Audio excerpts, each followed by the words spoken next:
The first idea comes from the 66 books we call the Bible. Do you remember who wrote the Bible?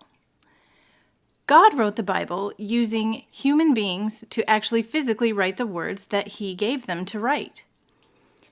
Who was the only living person at the time the world began, according to the Bible? God was the only living person. Only God was the eyewitness and knows exactly what happened. Can God lie to us? No, He cannot lie. Why not? Well, as we saw from Genesis chapter 1, whatever God says becomes reality. Therefore, He cannot lie. The second view is very different from what the Bible says. Have you ever heard that man shares an ancestor with apes and monkeys? Or have you heard that millions of years ago, ape men wandered the earth? Have you ever been told that humans are just another animal? Do you think this picture is realistic? Do you share genetics with this guy? Not according to Genesis chapter 1. We saw from Genesis 1 that God created all the land animals of which this guy would be one of. Then He created mankind.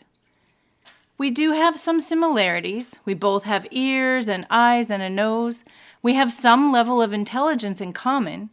But that is better explained that we are created by the same God, so having some things in common is not surprising.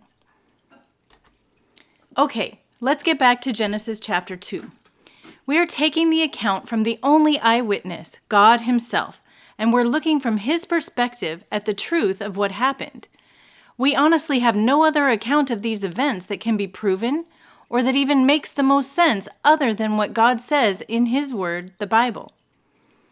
Genesis 2 introduces us to a series of firsts that are important to us if we want to build our lives according to the basics God has put into His universe.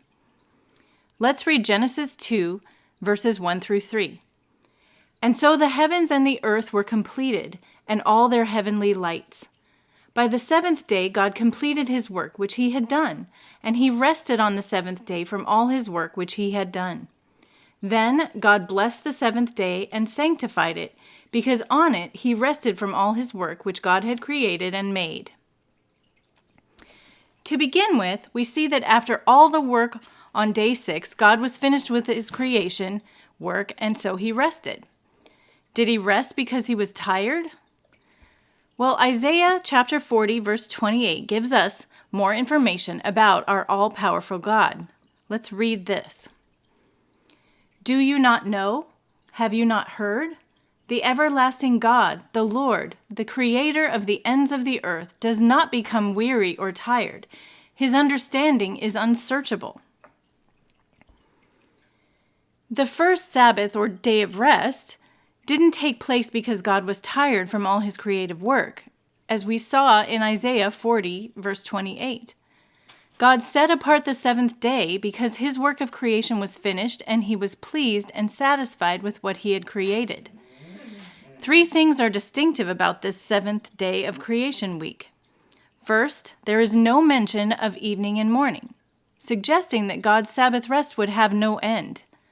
Unfortunately, as we will see next time, man's sin interrupted God's rest. Second, there's no record that He blessed any of the other 6 days, but God did bless the seventh day.